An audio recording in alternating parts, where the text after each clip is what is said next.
बिस्मिल्लाहिर्रहमानिर्रहीम, अस्सलाम वालेकुम। हम बात कर रहे थे ऑटो इलेक्ट्रिक बेसिक सीरीज़ के दूसरे लेक्चर की। ये ओम्स लॉ जो कि ओम्स लॉ है और ये उसका सेकंड और फाइनल पार्ट है इंशाल्लाह। वहाँ पे हमने सीक्वेंस पे भी बात की थी और हमने कहा था कि सीक्वेंस रिकैप करेंगे हम वाटर एनालॉजी को और फिर ओम्स लॉ के ऊपर हम बात कर रहे थे। ये रिकैप है जो हमने पहले लास्ट पार्ट 1 के अंदर भी काफ़ी अच्छे तरीके से कवर कर लिया है। और फिर हमने बताया कि V is equal to I R, basically V is equal to I R, ये ओम्स लॉ है। बट हमने कहा था कि हम डेफिनेशन जो ओम्स लॉ की एकेडमिक डेफिनेशन है उस पर नहीं जाएंगे, हम बात करेंगे इसको पर्सपेक्टिव में, जो कि सर्किट डायग्नोसिस के लिए जो इम्पोर्टेंट ये रिलेशन है उसके पर्सपेक्टिव में। V is equal to I R या V over R is equal to I या A, हमने कहा था इस पे हम बात करेंगे और इसके ऊपर हमने काफ़ी एमिकेबली बात की थी और इसको कवर करने की कोशिश की थी। और ये रिलेशन बेसिकली हमने कहा था बताता है कि करंट फ्लो को क्या होता है वोल्टेज और रेजिस्टेंस के चेंज होने से। और फिर अगेन वही वाटर एनालॉजी को लेके हम चले थे और हमने कहा था कि रेजिस्टेंस के चेंज होने से वोल्टेज अगर सेम रहती है, रेजिस्टेंस के चेंज हो जाए करंट के फ्लो में क्या फ़र्क पड़ेगा। लाइकवाइज अगर वोल्टेज चेंज हो जाती है और रेजिस्टेंस सेम रहती हैं तो उस वक्त उससे करंट के फ्लो में क्या फ़र्क आएगा। इन चीज़ों से हम बताना मकसूद ये था कि ये जो दो पार्ट हैं जिसमें हमने कहा था कि बैटरी के वोल्टेज जनरली कांस्टेंट होते हैं या इवन वो बैटरी चेंज हो सकती है, तो अगर उसको हम कांस्टेंट एज्यूम करें तो ये इट इज़ दी रेजिस्टेंस, ये रेजिस्टेंस है जो करंट फ्लो को आगे लेके चल रही होती है, करंट फ्लो के ऊपर इम्पैक्ट डाल रही होती है। इसी के बेसिस के ऊपर हमने कहा कि हमने ये देखना है कि ओम्स लॉ सर्किट डायग्नोसिस के अंदर हमें कैसे हेल्प कर सकता है। उसमें हमने कहा था कि तीन मेन चीज़ें हैं। ओपन सर्किट, या तो सर्किट ओपन होगा जो खराबी हैं, और या तो शार्ट टू ग्राउंड होगा। और शार्ट टू ग्राउंड में भी हमने बात की थी रेजिस्टेंस के स्टार्ट में, रेजिस्टेंस से पहले, लोड से पहले अगर कोई पावर वाली जो लीड है वो ग्राउंड के साथ शार्ट हो जाती है, या ग्राउंड की लीड पावर के साथ आके मिल जाती है, तो क्या होगा, आपका शार्ट टू ग्राउंड हो जाएगा। और फिर हमने कहा हाई रेजिस्टेंस, अगर ये रेजिस्टेंस 12 ओम की रेजिस्टेंस है और ये 120 रेजिस्टेंस हो जाती है तो क्या होगा, अगर ये लोड है इसके साथ ही रेजिस्टेंस बढ़ जाती है किसी भी वजह से, वो वजूहत हम आगे बात करेंगे, तो रेजिस्टेंस के बढ़ने से होगा क्या कि आपका जो करंट फ्लो है वो इस सर्किट में से प्रॉपर नहीं गुजरेगा, कम गुजरेगा। और ये भी हो सकता है कि आपकी मोटर चले ना या बल्ब जले ना। क्यों? क्योंकि आपके सर्किट में स्टार्ट में पहले एक रेजिस्टेंस ऐड ऑन हो गई है किसी भी वजह से, उसको हमने अभी डिस्कस करना है। तो पार्ट 2 अब यहाँ से स्टार्ट होता है। एक इसी जब जो हम बात कर रहे हैं कि ओम्स लॉ कैसे हेल्प करता है, एक थंब रूल याद कर लीजिए कि कोई भी सर्किट का कोई भी फॉल्ट है वो क्यों होगा, वो रेजिस्टेंस में, सर्किट की रेजिस्टेंस में चेंज आने की वजह से आएगा। ये अगर आप अपना अजबर कर देते हैं तो यही चीज आपको हल करेगी। और आप ये देखें कि रेजिस्टेंस चेंज होगी, हम पहले भी पीछे भी बात कर रहे हैं, तो ओम्स लॉ आपको कैसे हेल्प करता है, वो ये कहता है कि रेजिस्टेंस के चेंज होने से करंट का फ्लो चेंज होता है।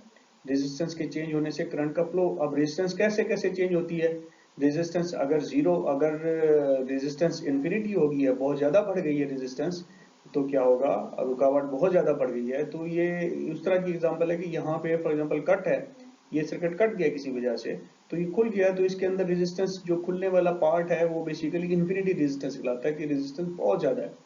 शार्ट टू ग्राउंड है तो रेजिस्टेंस जीरो हो गई है। जैसे आपने बैटरी को एक वायर के साथ पॉजिटिव टर्मिनल को नेगेटिव टर्मिनल के साथ कनेक्ट कर दिया, तो देर इज उसको हम कह सकते हैं कि वहां पे रेजिस्टेंस बिल्कुल नहीं है, रेजिस्टेंस जीरो हो गई है। तो ये रेजिस्टेंस इन्फिनिटी है यहाँ पे ओपन सर्किट के लिए। और शार्ट टू ग्राउंड के लिए रेजिस्टेंस क्या है, शार्ट टू ग्राउंड के लिए रेजिस्टेंस आपकी जीरो हो चुकी हुई है।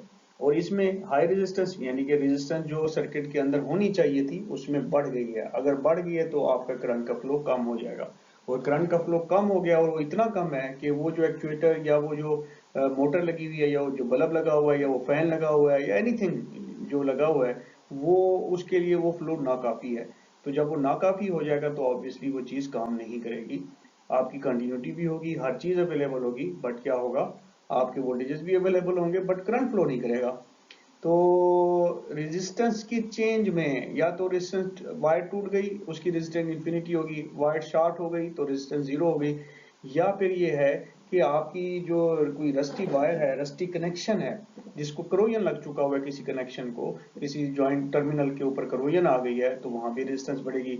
अगर कोई बैड जॉइंट है, बैड शोल्डर है, जिसको हम कोल्ड जॉइंट भी कहते हैं, अगर वो हो गया तो वो भी आपका रेजिस्टेंस बढ़ा देगा। याद रखिए कि जो सिग्नल होता है, किसी भी सेंसर के वोल्टेजेस होते हैं, वो बहुत माइनर नेचर के होते हैं, बहुत स्मॉल वैल्यूज के होते हैं।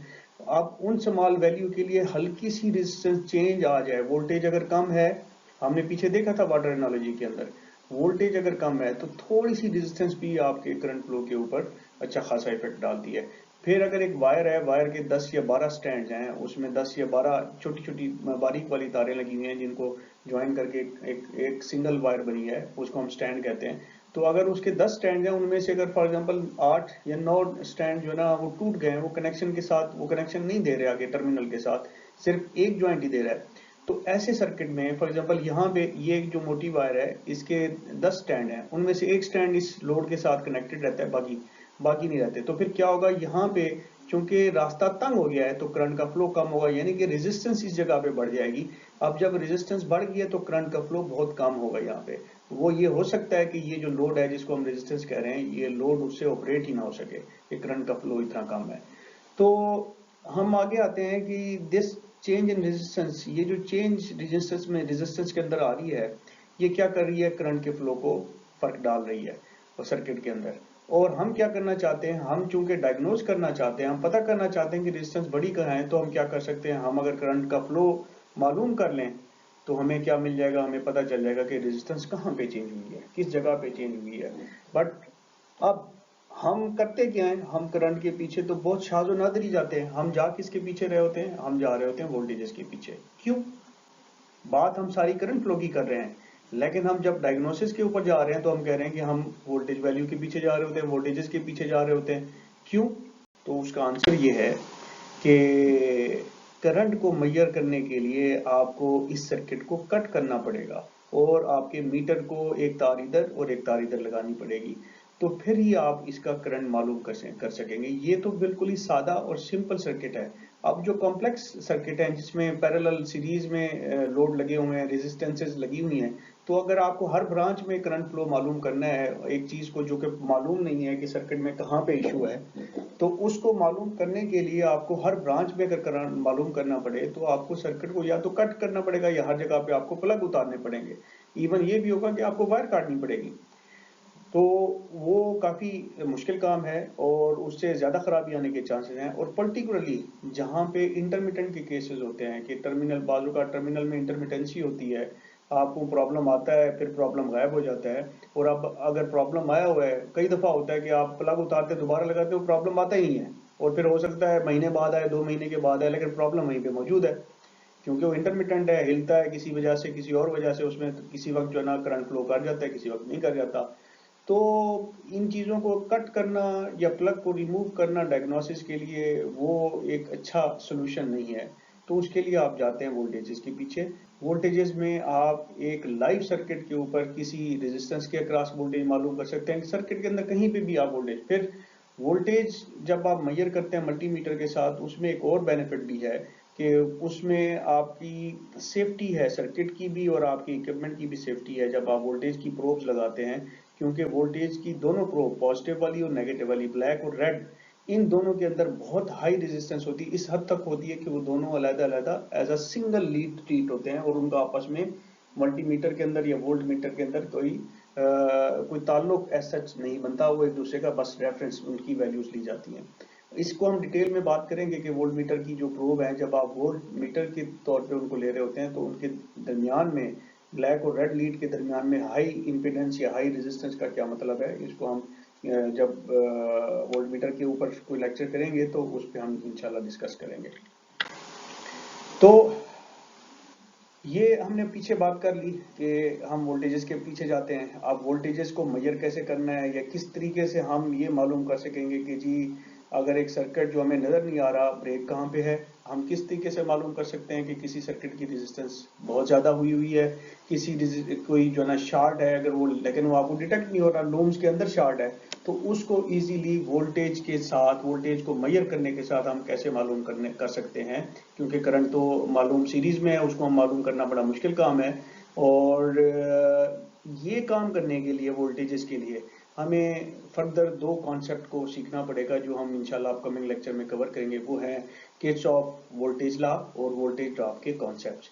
इसके अलावा भी हम बात करेंगे आगे बहुत सारे छोटे छोटे कॉन्सेप्ट की, but Ohm's law, Kirchhoff law और वोल्टेज ड्रॉप कॉन्सेप्ट, ये तीन बेसिक, मोस्ट बेसिक और इम्पॉर्टेंट कॉन्सेप्ट्स हैं, जिनको अगर आप सीख लें तो आप इलेक्ट्रिकल डायग्नोसिस बहुत अच्छे तरीके से कर सकते हैं। आई थैंक यू ऑल जी। अस्सलाम वालेकुम।